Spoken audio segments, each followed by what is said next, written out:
Okay, so this session is titled Lightning Round, Predictions and Perspectives from the Analyst. I want to emphasize that word lightning round. We're going to actually try and make sure we have some quick questions and answers to try and get as much as we can in. Just the brief introductions. You've got the bios in the brochure, but Paul Gallant is TD Cowen's TMT policy analyst based in Washington, D.C. Remember again early this morning when I explained what TMT was in connection with Mike O'Reilly's new video cast. Paul has been an analyst for more than 15 years now, and before that he served at the FCC as a legal advisor to the chairman and is also a lawyer, as is Blair. Now, Blair Levin, as I'm sure all of you know here, is a policy advisor with New Street Research, a non-resident senior fellow at Brookings Metro, and Blair, among other things. Well, it was just mentioned just a few minutes ago that he, of course, headed up the, was it 2010, yep. Blair, the National Broadband Plan effort at the FCC. He's always very quick and gracious to point out he had a great team there, which he did, but I know how much effort and leadership Blair put in to that. And he was chief of staff back when Reed Hunt was chairman at the FCC. So with Blair, I just want to say that I've known him since shortly before Genesis, which goes back to the 1990s. And, he, like others, Harold Feld, I know that Blair and I don't always agree on issues. We agree on a lot of things, but not always. But, I think that both of us see that lack of agreement on all issues is not a barrier to a long-time friendship, but really can be a source of strength. And that's the type of outlook that we like to promote at the Free State Foundation. So we're going to jump in. And again, maybe unlike other moderators, I am going to probably stop answers if they go too long, because we're going to try and do this quickly and get the benefit of their expertise on various matters. So first up, I want to ask you about the extension of the ACP program. And of course, that to some extent is related to the potential for USF reform. That they're not unrelated, certainly. So I want to ask you to predict what Congress is going to do. How is it going to impact service providers in the market? And what are the prospects for broader USF reform? We're going to keep alternating back and forth, so I'll just go to Paul and then Blair. You want to go? He does more tech. I do more telecom. I know. So if anyone doesn't want to say anything, you can, or you can jump in afterwards. Yeah. So Congress is probably going to do nothing. The political situation is that there are enough Republican co-sponsors of the bill so that if it were to get to the floor, it would pass. But I don't think Speaker Johnson is going to let it go to the floor. But we'll see. But if it did pass the House, it would almost certainly pass the Senate, and the President would sign it. As to the impact, what you're going to see in May and June is a lot of kind of administrative problems as people try to figure out what to do. It will definitely be negative for all the ISPs, but particularly Charter, I think, is the most vulnerable.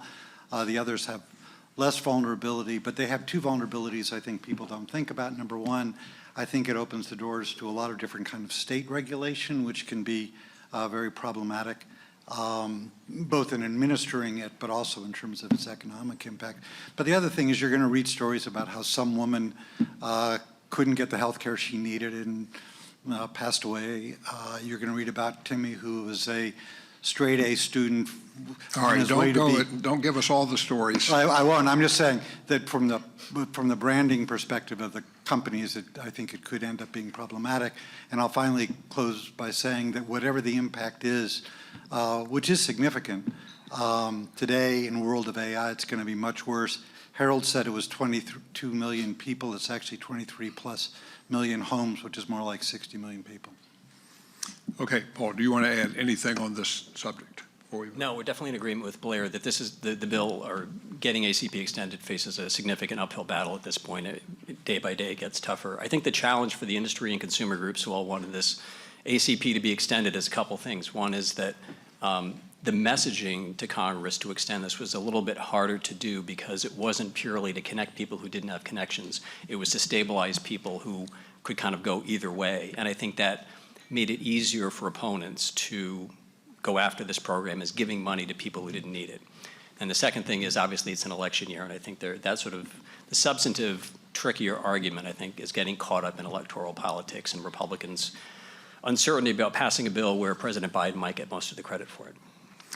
Okay, so we're going to switch to a non-telecom issue, but one that's in the news every single day, of course, including the business news, and that's AI policy. And okay, that could be a whole nother session. I get it, but this is a lightning round. So here's what I want to ask you. I'll try and just frame it this way. What do you think, in a nutshell, about the Biden administration's policies thus far with AI at this point, and do you think they'll be successful? Again, in a nutshell.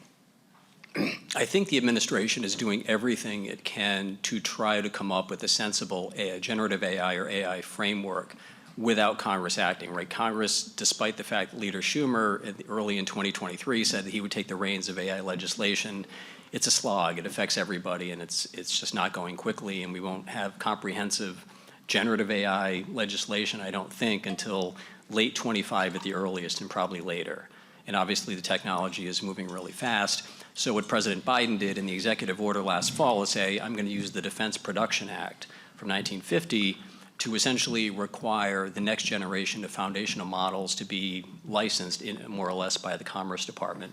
And that would help set guardrails for all the things we all care about to make sure that this technology doesn't get out of control and hurt people or endanger cybersecurity or national security. But so I think they've done as much as they can under their legal authority, Randy, I guess is my short answer.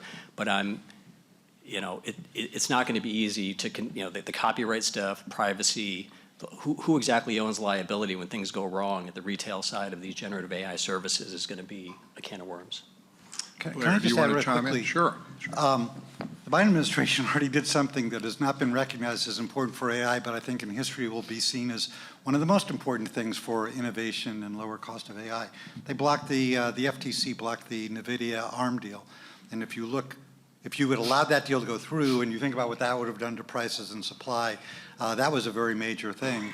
And the second thing is the FTC, under the chair, did an investigation into cloud. And that hasn't resulted in anything in terms of changes in law, but it did result in Google changing their cloud policy in an effort to get others to change their cloud policy in terms of interoperability. I think that's also very important. And the reason I say that is you often see investigations, and now there's another investigation by the FTC that leads to things that are important, even if it isn't a change in rules.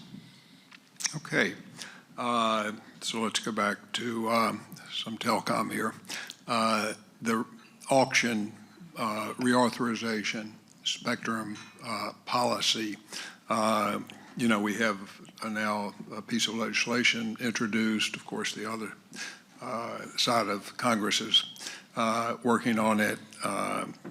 Let's just get your predictions. What do you think is going to happen with the extension of auction authority and spectrum reform legislation? in a nutshell. But we'll start with Blair this time. Well, first of all, I agree with Harold. This is really about the Department of Defense, and it'll happen when the Department of Defense feels comfortable that it should happen. I am in a distinct minority thinking that auction authority, which I'm very proud of what I've done personally in terms of auctions, so I'm not against auction authority. It just doesn't matter unless there's spectrum to be auctioned. And right now there really isn't. And when Scott's plan starts getting implemented, then it becomes important again. And then, by the way, I think Congress would pass it. But let me mention two things. It could be that in the coming 24 months, the most important spectrum policy is determined by a bankruptcy court in DISH. I am not predicting a DISH bankruptcy.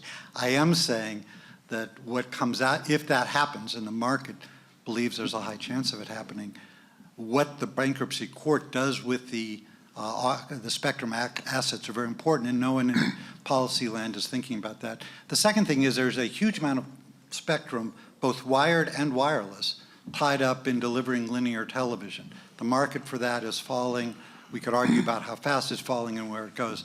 But eventually the FCC and others will have to think about, do they want just current market forces to drive that, or do they want to do something else that either accelerates or decelerates that kind of economic mismatch between the use of spectrum and the economic value of that spectrum? Blair, if there is a bankruptcy, then what do you predict that the bankruptcy court will do in that situation? Oh, tell me who's in charge of the DOJ and the FCC at that moment in time. You see how he I mean, it's a great question, but I wanted to do lightning round. It's hard to do that on the lightning round. Okay. I'll simply say that there is a big question about is the government still committed to having 4 providers, and that's kind of at the core of it. Good. Paul, on Spectrum Auction Authority and Spectrum Form, do you want to No, nothing to add add. much? He covered it. Okay, great. Let's do TikTok, actually. That's I in can the talk about news. that. That's in the news these days as well. So, Paul, just, tell us what's going to happen with proposed TikTok ban. If TikTok goes away, who's going to benefit from that? What in the heck's going to happen to this generation? Are they going to be able to survive? Is it Generation Z we're talking about?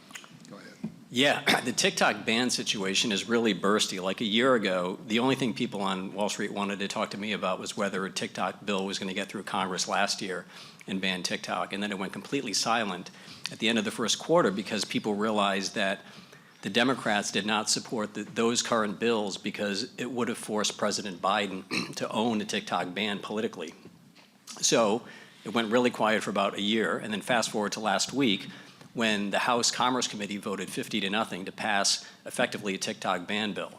And what changed is the new bill is, the way I would describe it, is largely self-executing, meaning if the bill passes, 6 months later, ByteDance, which is the owner of TikTok, either has to divest TikTok so that there's no more Chinese control, or TikTok is automatically banned, effectively. And that means President Biden doesn't own it politically. So that's why, as part of the reason I think you saw Democrats really come around last week and vote unanimously with Republicans to move this bill to the House floor. So I think this thing stands a decent chance of becoming law.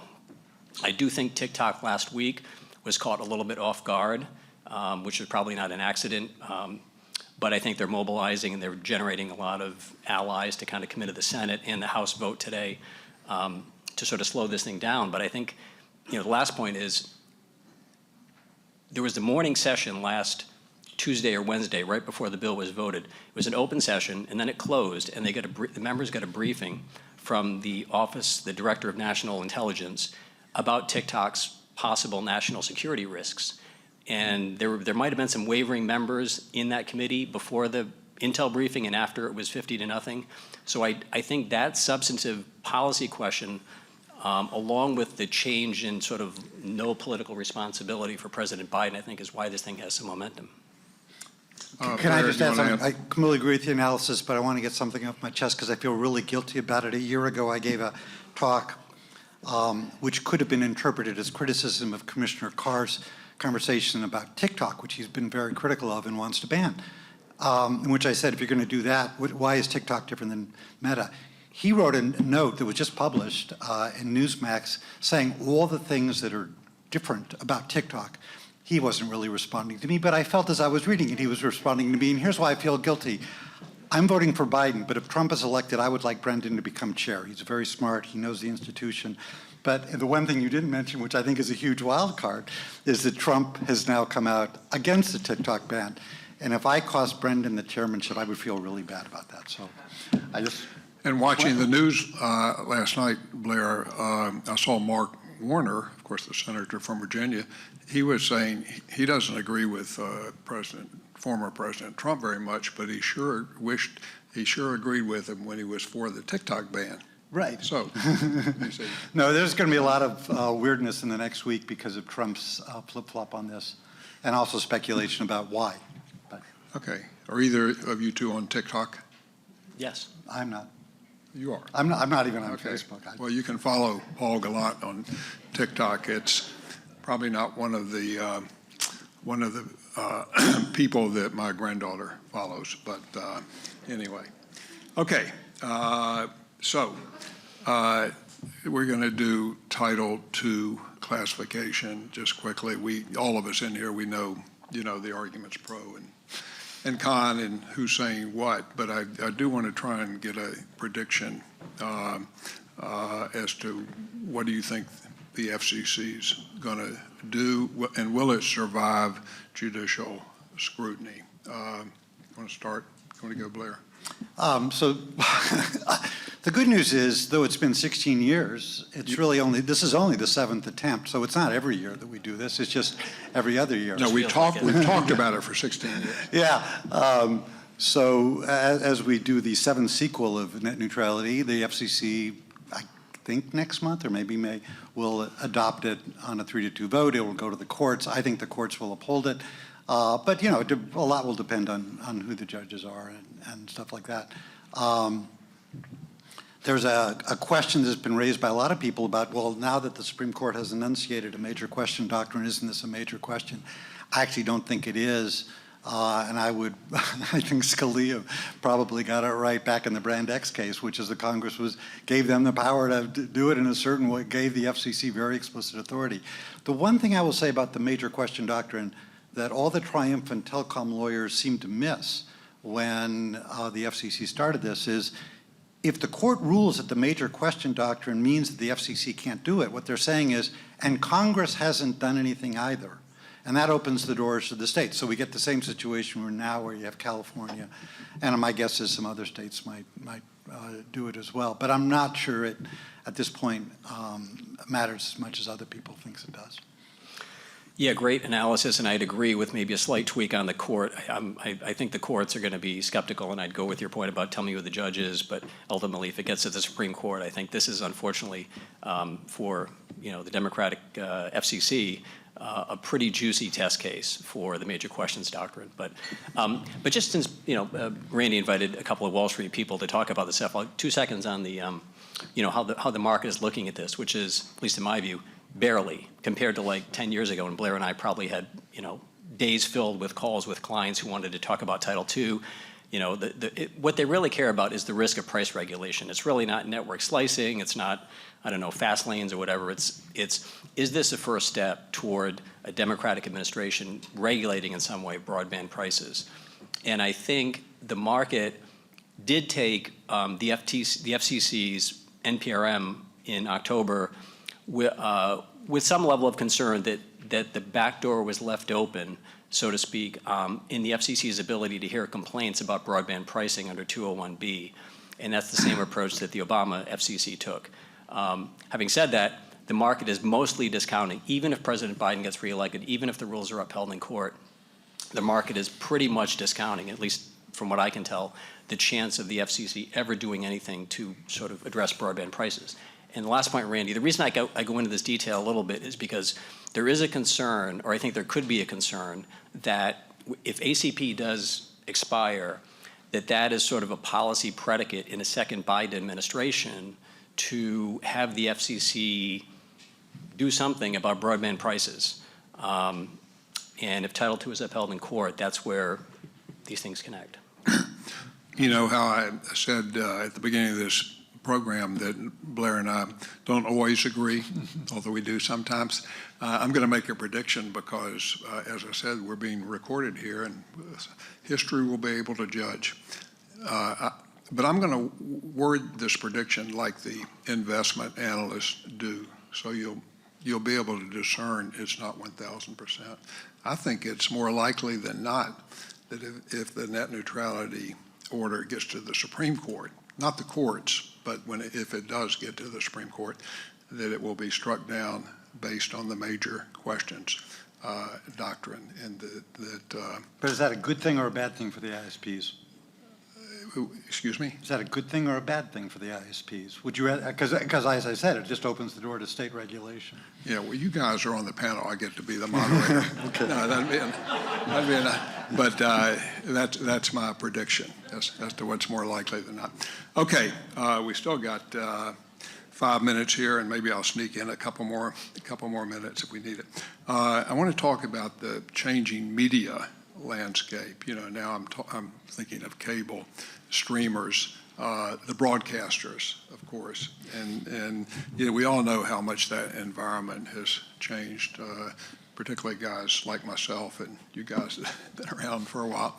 So I'll just ask it this way: what do you see in terms of changes in the FCC or Congress, and if it were to adopt new laws that would be in response to, I think, what we can agree are dramatic changes in the landscape, particularly with the internet and streaming?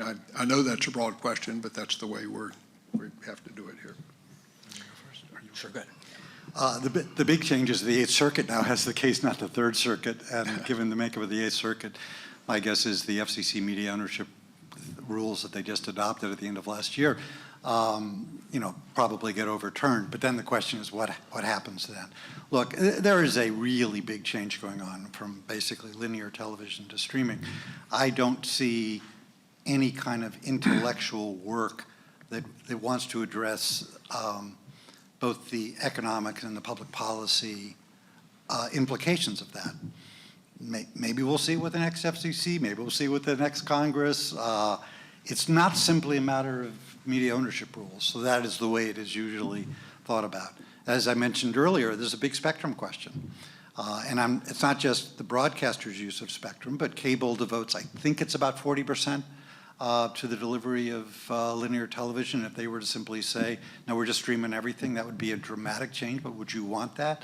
When you look at the sports deal that was just done, it's kind of like Disney and Fox are saying to their affiliates, we're getting the money for sports. So there's a lot of different things that are going on there, and whether the FCC or Congress want to actually play a role or they just want to let it play out the way markets are doing it, it's really difficult to predict. Yeah, I think the market's focus on OTT at the moment, and it kind of comes and goes, but it's kind of coming right now, is the possibility of M&A among the OTT companies, specifically NBCU, Warner, and Paramount. And my thought, what I put out there so far in writing, is that I think that any two of those three can probably combine under an honest reading of the antitrust laws, and that either DOJ might challenges one of those deals and it goes to court. I think the courts would probably approve the deal. I think the challenge, as Blair kind of alluded to, is when a transaction also has to go through the FCC. As we saw with Tegna, you can't beat the FCC on a merger block. So I think any transaction, and this is where it's helpful for people like Blair and I to be talking to folks on Wall Street, the intricacies of trying to structure a transaction so that the FCC can't touch it is critical, I think, to this OTT M&A.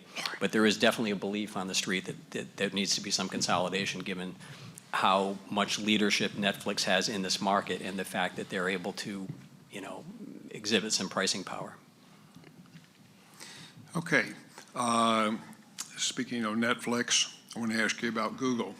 I know they're not exactly the same, but Paul, I'm going to direct this question to you. So Google is facing three potentially material antitrust court rulings this year. the search monopolization case, the ad tech case, and the Google Play case. That's the one involving its app store. How do you think those cases will go, and what are the implications for Google's business model, and then how does all of that affect the court's focus on the other big players, Amazon, Apple, and Meta, and so forth? Okay, well, that's 70% of my job. I'll try to keep this to like a minute. But so Google is in court right now, and there are going to be 3 consequential decisions for Google this calendar year, most likely. One is they just lost a case in San Francisco on the question of whether they monopolized the distribution of Android apps on Android devices. The answer was yes, they did. The remedy is going to be issued, I would guess, around June of this year. I don't think the remedy in that case is that material. I think what's interesting is that was the first court case to find that Google has a monopoly in anything. And you might say, why does that matter? I think it's because the big case that does matter more to Google is the search monopoly case. That's the one where the trial happened last fall, and where I would guess that we'll get a decision from Judge Mehta in the 3rd quarter of this year. And the fact that he doesn't have to be the first judge in the United States to declare Google to be a monopoly, I think makes it somewhat more likely he's going to declare Google to be a monopoly and having violated the antitrust laws. That's my published view. So if Google is found liable this fall, that will then kick off a remedy phase where the judge will decide what Google has to change to promote competition in search. And that will be an incredibly active topic. It already is an active topic for me. Investors want to know, theoretically, what could the judge impose on Google to improve competition in search? But if Google loses this fall, that will be a very live topic on the street for at least a year. Wow. I think that's pretty amazing. Paul just wrapped up 80% of his job in about 3 minutes, and we didn't have to pay for those 3 minutes. I want to give Blair a chance if he wants to respond, but I'm going to take, since I get to run the show, we're going to take a couple extra minutes in case there are questions that anyone has. So you guys can take just a second to think of questions.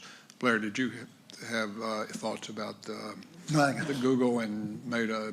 Paul knows a lot more about it than me, but I think that analysis is right. He didn't get to mention the 3rd case, which I actually think is really important, which is the ad tech stack, because I think that's where the remedy might be. Like I kind of think Meta's going to rule against Google, but the remedy won't be that dramatic. But the ad tech case, I think the remedy could be much more dramatic. Yeah, I agree completely. I think that the remedy in ad tech, if DOJ wins this case against Google this fall on ad tech, we're going to get a ruling most likely in October or November. And if DOJ wins, it seems likely to me DOJ is going to ask for the court to order Google to divest most of their ad tech business, because I can't imagine a judge looking at the technology there and thinking she can design a remedy, a behavioral remedy to manage competition in the ad tech space. Well, you can see why people pay these guys to get their advice.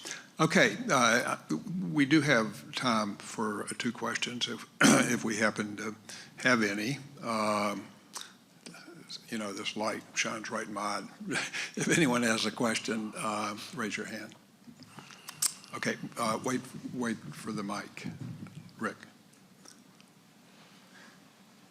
And just state your name for the... Rick Lane, CEO of Iggy Ventures. It was talked about the hearing, the legislative secret briefing that they had in the House before the TikTok vote. And it was interesting at the same time that hearing was happening, raising concerns about the influence of China, you had thousands of young kids calling into the Hill saying that and some of them threatening that they would kill themselves if TikTok was banned, which kind of proved the point of what they were hearing in the hearing. But the question I have is, how are the people lobbying for TikTok and ByteDance not filing under the Foreign Agents Registration Act, FARA, when TikTok and ByteDance clearly falls within the definition?